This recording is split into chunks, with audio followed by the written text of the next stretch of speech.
अस्सलाम वालेकुम नाजरीन, पाकिस्तान खबर टीवी के प्रोग्राम माइंड गेज के साथ मैं हूं खालिद भट्टी। आज के इस प्रोग्राम में हम इस बात पर बात करेंगे, बहस करेंगे, आपके सामने कुछ हक़ाइक़ रखेंगे कि आने वाला बजट कैसा होगा। पाकिस्तान का अगला बजट जो 2024-2025 के माली साल के लिए होगा, उसमें आवाम के लिए क्या होगा? क्या आवाम की मुश्किलात कम होंगी या मुश्किलात बढ़ेंगी? क्या इस बजट के नतीजे में पाकिस्तान में मौशी तरक्की की शरह बढ़ सकेगी? पाकिस्तान की मईशत जो है, जिस गुज़श्ता 4-5 सालों से जिस बहरान से दो चार है, क्या पाकिस्तान की मईशत इस बहरान से निकल आएगी या ये वैसा ही बजट होगा जैसा हर साल होता है? इन सारे मामलात के ऊपर आज के इस प्रोग्राम में हम बात करेंगे। नाज़रीन, जैसा आप जानते हैं, पाकिस्तान का बजट अब एक महज रस्मी कार्रवाई बन के रह गया है। एक वक्त होता था जब बजट आता था, लोग बजट का इंतज़ार करते थे, तो हर चीज़ की कीमत का तयन बजट के साथ होता था। बजट से पता चलता था कि कौन सी चीज़ महंगी होगी, कौन सी चीज़ सस्ती होगी, दालें महंगी होगी, सस्ती होगी, किस चीज़ पे टैक्स लगेगा, किस चीज़ पे टैक्स नहीं लगेगा। ये सारा कुछ बजट पे होता था और हुकूमत पूरे साल का एक ब्लूप्रिंट आवाम के सामने रख देती थी। अपने सारे जो मौशी पॉलिसी के खदोखाल होते थे, उसकी तफसीलात होती थी, वो सामने रख देते थे। सिगरेट पे टैक्स लगेगा, कम होगा, दालें सस्ती होंगी, महंगी होंगी, तनख्वाहें कितनी बढ़ेंगी, और ये पूरा जो एक मौशी सर्कल होता था, हुकूमत का तरक्याती बजट कितना होगा, ये सारी चीज़ें हुकूमत बजट में डिस्कस किया करती थी। अब ये मामला नहीं रहा। महंगाई जो है, अब मसलन पेट्रोल की जो कीमत है उसमें इजाफा या कमी वो हर 15 दिन के बाद होती है। हर 15 दिन के बाद एक मिनी बजट पाकिस्तान में आ जाता है। जब पेट्रोल की कीमत कम होती है तो महंगाई उस शरह से कम नहीं होती, लेकिन जब पेट्रोल की कीमत 15 दिन के बाद बढ़ती है तो फिर हर चीज़ की कीमत में इजाफा होना शुरू हो जाता है। इसी तरह हर महीने के बाद, 1.5 महीने के बाद, 2 महीने के बाद बिजली की कीमतों में इजाफा होता है। पहले ये इजाफा साल के बाद हुआ करता था बजट में। अब ये इसका बजट से कोई ताल्लुक नहीं है कि बिजली महंगी होगी, सस्ती होगी, बल्कि अब ये नेपरा जो है उसकी बिजली की कीमत का तयन करती है। ओगरा जो है, ऑयल एंड गैस अथॉरिटी जो है, वो ओगरा जो है वो गैस की कीमतों का तयन करती है, उसका बजट से कोई ताल्लुक नहीं है। बजट में महज अब रह गया है तनख्वाहों में इजाफा। बजट में अब रह गया है कि पाकिस्तान की जो हुकूमत है, पाकिस्तान की जो रियासत है, वो कर्ज़ों की वापसी के लिए कितने पैसे खर्च करेगी, दिफा पे कितने पैसे खर्च करेगी, सूबों को कितने पैसे मिलेंगे, टैक्स कलेक्शन का टारगेट अचीव होगा नहीं होगा। अब ये दिलचस्पी की बातें रह गई हैं बजट के हवाले से, वरना हमें पता है कि अब दालें जो हैं वो साल के साल महंगी नहीं होती, बल्कि चंद दिनों में भी उनकी कीमतें जो है वो बदल जाती हैं। जब जो है वो डॉलर की कीमत बढ़ती है, रुपए की कीमत कम होती है, तो उसके साथ ही महंगाई का जो है वो तूफान आ जाता है पाकिस्तान में। इसी तरह जब बिजली महंगी होती है, गैस महंगी होती है, पेट्रोल महंगा होता है, तो उसके साथ भी एक महंगाई का जो है वो तूफान बर्पा हो जाता है। तो इस वक्त अगर हम इस साल के बजट को देखें तो इसमें 2-3 चीज़ें बड़ी वाज़ेह होंगी हर बजट की तरह। एक, हुकूमत कहेगी कि कमाल बजट है, हमने आवाम को रिलीफ दे दिया है, ये गरीब दोस्त बजट है, हमने नए टैक्सेस बहुत कम लगाए हैं, हमने गरीबों पे बोझ बहुत कम डाला है, हमने अमीर तबके पे बोझ डाला है। अपोजिशन कहेगी कि ये गरीबों को गरीब मार बजट है, इससे गुर्बत में इजाफा होगा, महंगाई में इजाफा होगा, बेरोज़गारी में इजाफा होगा। हुकूमत जो है वो कोई भी जो इस वक्त पाकिस्तान को मौशी चैलेंजेस का जिसको पाकिस्तान को सामना है, उसमें से कोई भी मौशी चैलेंज जो है वो हुकूमत इस बजट के ज़रिए वो ठीक नहीं कर सकेगी, उसको पूरा नहीं कर सकेगी, उससे नबर्द आज़मा सही तरीके के साथ नहीं हो सकेगी। जो माहिरीन है वो भी आपको तकसीम नज़र आएंगे। जो मुस्लिम लीग नून के और हुकूमत के हामी माहिरीन मईशत हैं वो तारीफ़ें करेंगे। जो हुकूमत के मुखालिफ हैं, तहरीक इंसाफ के हामी हैं या इंडिपेंडेंट माहिरीन मईशत हैं, तो वो बजट में से कीड़े निकालेंगे और आपको बताएंगे कि इस बजट में क्या क्या गलत है, क्या क्या ख़राब है। दूसरा, अब बजट मैंने शुरू में कहा था कि एक रस्मी कार्रवाई होती है इसलिए कि पाकिस्तान 72 से 75% जो रेवेन्यू जनरेट होता है, जो FBR टैक्स कलेक्शन करता है, वो सारा जो है उसका 70 से 75% अब कर्ज़ों और सूद की अदायगी में चला जाता है। पीछे बचते हैं पाकिस्तान के पास 28% से 25% बचता है। इस 28 से 25% में हमने सरकारी मुलाजमीन को तनख्वाहें देनी है, हमने हुकूमत चलानी है, हमने दफाई अखराजात करने हैं, हमने डेवलपमेंट का बजट बनाना है। तो आप मुझे बताएं पीछे बचता क्या है।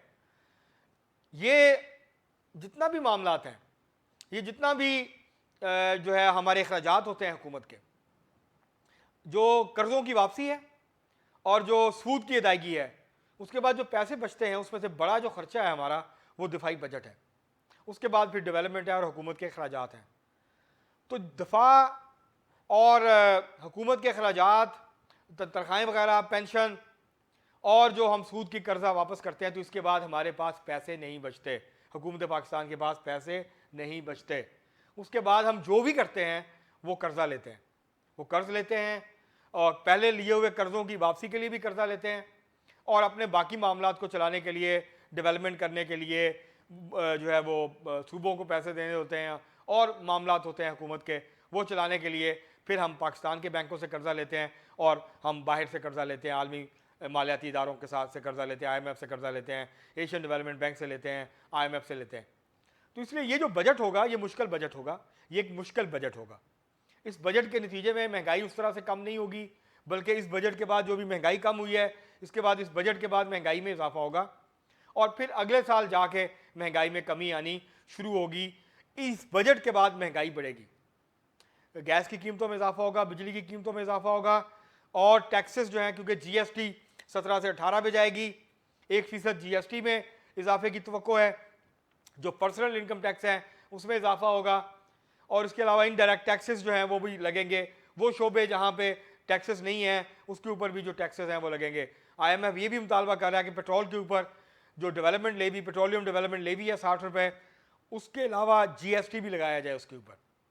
अगर GST लगता है तो आलमी मंडी में जो कीमतें कम हो रही हैं उसका फ़ायदा लोगों को नहीं मिलेगा, बल्कि जो है वो बोझ और बढ़ेगा और पेट्रोल के अंदर की कीमतों के अंदर वो कमी नहीं आ सकेगी जिस कमी की तवक्को की जा रही है, जिस तेज़ी के साथ आलमी मंडी में पेट्रोल की कीमतें जो हैं वो कम हो रही हैं। तो इसलिए बजट मुश्किल होगा। जो शरह नमू है, जो GDP ग्रोथ है, उसका जो टारगेट रखा गया है बजट के हवाले से या जो अहदाफ मुकर्रर किया गया है IMF वर्ल्ड बैंक की तरफ से, वो तो कह रहे हैं कि 2.5 से 3% होगी। हुकूमत पाकिस्तान ने अपने लिए जो हदफ मुकर्रर किया है वो है 3.6%। पाकिस्तान में आबादी में जो इजाफा है वो होता है 2.5% के हिसाब से। तो इस लिहाज से अगर हकीकी मानों में देखा जाए तो पाकिस्तान की मईशत में जो इजाफा होगा वो 1 या 1.2% होगा, जो कि बहुत ही मामूली किस्म का इजाफा है। इसके नतीजे में ना तो इतना एम्प्लॉयमेंट पैदा होगा, ना इतना रोज़गार पैदा होगा कि पाकिस्तान में जितने नौजवान आते हैं हर साल लेबर मार्केट में उनको रोज़गार फराहम किया जा सके, जिसकी वजह से पाकिस्तान में हर साल जो है वो बेरोज़गारी के अंदर इजाफा हो रहा है, महंगाई के अंदर इजाफा हो रहा है और गुर्बत जो है वो बढ़ रही है। इस बजट के नतीजे में गुर्बत में कमी का भी कोई इम्कान नज़र नहीं आता, क्योंकि हुकूमत को एक तरफ जो वफाकी बजट है उसमें हुकूमत को IMF की बहुत सारी शराइत माननी होंगी, जिसकी वजह से आवाम के लिए मुश्किलात का इजाफा होगा आवाम के लिए।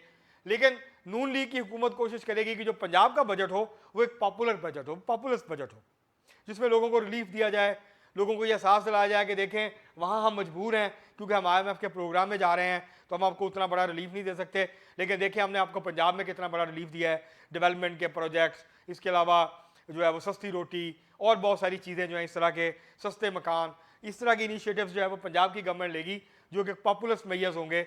लेकिन फेडरल गवर्नमेंट के पास बहुत कम इसके लिए कुशन मौजूद है, उसके लिए गुंजाइश मौजूद है, क्योंकि IMF की शराइत पूरी करनी है। IMF की शराइत पूरा करना इसलिए ज़रूरी है कि अगर पाकिस्तान जो 3 साल का IMF का प्रोग्राम मांग रहा है, IMF से मज़ीद कर्जा मांग रहा है 6 से 7 अरब डॉलर का, वो पाकिस्तान को नहीं मिलेगा अगर इस बजट में हुकूमत IMF की शराइत को पूरा नहीं करती, अगर ये बजट IMF के फ्रेमवर्क के अंदर नहीं बनता।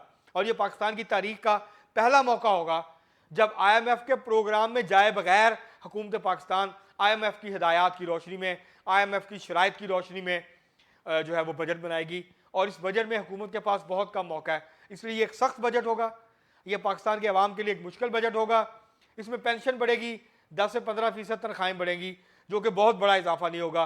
और फिर सरकारी मुलाजमीन सड़कों पर निकलेंगे, वो एहतजाज करेंगे, वो डिमांड करेंगे कि ज़्यादा इजाफा किया जाए। लेकिन इस वक्त हुकूमत के पास गुंजाइश नहीं है, जो फिजिकल स्पेस है वो नहीं है हुकूमत के पास कि वो तनख्वाहों और पेंशन में ज़्यादा इजाफा कर पाएगी IMF की कंडीशंस के तहत। ये भी मुश्किल होगा हुकूमत के लिए। हो सकता है पेंशन में 10%, तनख्वाहों में 15% तनख्वाह इजाफा हो।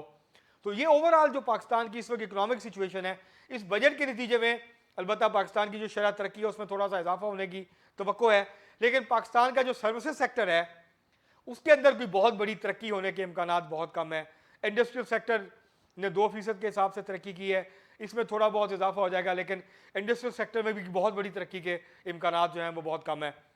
एग्रीकल्चर सेक्टर में गंदम की फसल बहुत अच्छी हुई, मकई की फसल बहुत अच्छी हुई, लेकिन जो कुछ गंदम में किसानों के साथ पंजाब में हो रहा है, इसके बाद बहुत मुश्किल होगा कि एक बम्पर क्रॉप्स हो, अगली भी क्रॉप्स हो, क्योंकि जब किसानों को पैसे नहीं मिलेंगे अपनी फसल के, तो वो फसल क्यों लगाएंगे ज़्यादा बड़ी तादाद में।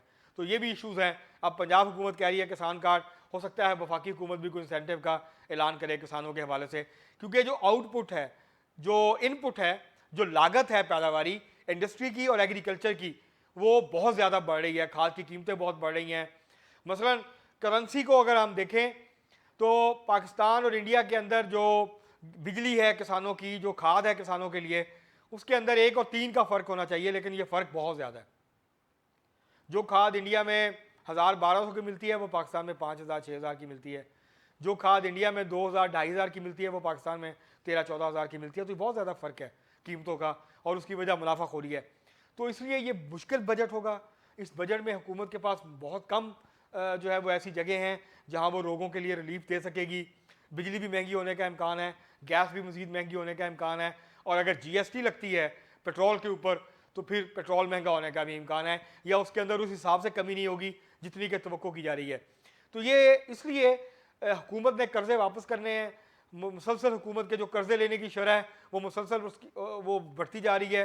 वो पाकिस्तानी बैंकों से कर्ज़े लेने की जो शरह है उसके अंदर भी इजाफा हो रहा है, उसका वॉल्यूम, उसका हुजम बढ़ता जा रहा है, और बाहर से जो कर्ज़े हैं उसका हुजम भी जो है वो तेज़ी के साथ बढ़ता जा रहा है।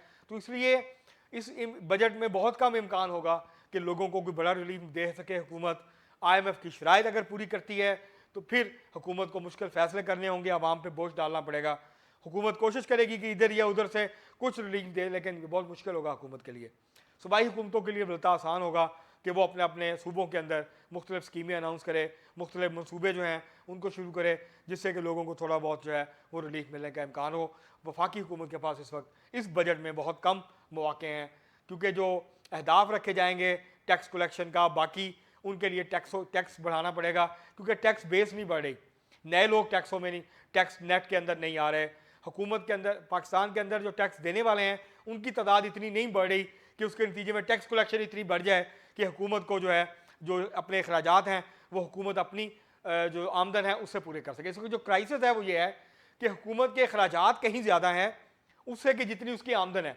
जो फ़र्क होता है, अगर किसी घर का खर्चा 1 लाख रुपया है, उस घर की आमदन 70,000 रुपये है, तो आपको हर महीने 30,000 रुपये कर्ज लेना पड़ेगा जब तक कि आप अपनी आमदन नहीं बढ़ाते। आपके पास 2 चॉइसेस होती हैं, एक ही होती है कि आप कर्जा लें, दूसरा होता है कि आप अपनी जो आमदन है उसके अंदर इजाफा करें। जब आमदनी में इजाफा नहीं होता तो फिर आपके ऊपर कर्जा जो है उसका बोझ बढ़ता जाता है। तो मुल्क भी इसी तरह होते हैं, जब आपके अखराजात ज़्यादा हों, आमदनी कम हो, तो फिर आप अपने उसके दरमियान जो फ़र्क होता है उसको कम करने के लिए आप जो है वो नए कर्जे लेते हैं, और जब कर्ज़ों का बोझ बढ़ता है तो फिर कर्ज़ों की वापसी और सूद के ऊपर हर साल आपके जो अखराजात हैं उसके अंदर इजाफा होता चला जाता है। जो पैसे आपने तालीम, सेहत, लोगों की बहबूद, लोगों की बेहतरी के ऊपर खर्च करने होते हैं, सब्सिडीज़ पे खर्च करने होते हैं, वो फिर आप जो अंदरूनी और बैरूनी कर्जे होते हैं उनकी वापसी के लिए खर्च करते हैं। आपके पास बहुत कम मौका रह जाता है, फिर आपको IMF की शराइत माननी पड़ती हैं, फिर आपको वो शराइत जितनी भी सख्त हों आपको उसके ऊपर अमल दरामद करना पड़ता है, फिर आपको अपना जो कैपिटल है पॉलिटिकल, जो आपको अपनी सियासत है उसको कुर्बान करना पड़ता है, उसकी कुर्बानी देनी पड़ती है ताकि मुल्क के अंदर मौशी इस्तेहकाम आए, पाकिस्तान की जो मीशत है वो मजबूत हो, वो इस बहरानी कैफियत से निकले जिसमें कुछ सालों से पाकिस्तान की मीशत जो है वो फंसी हुई है।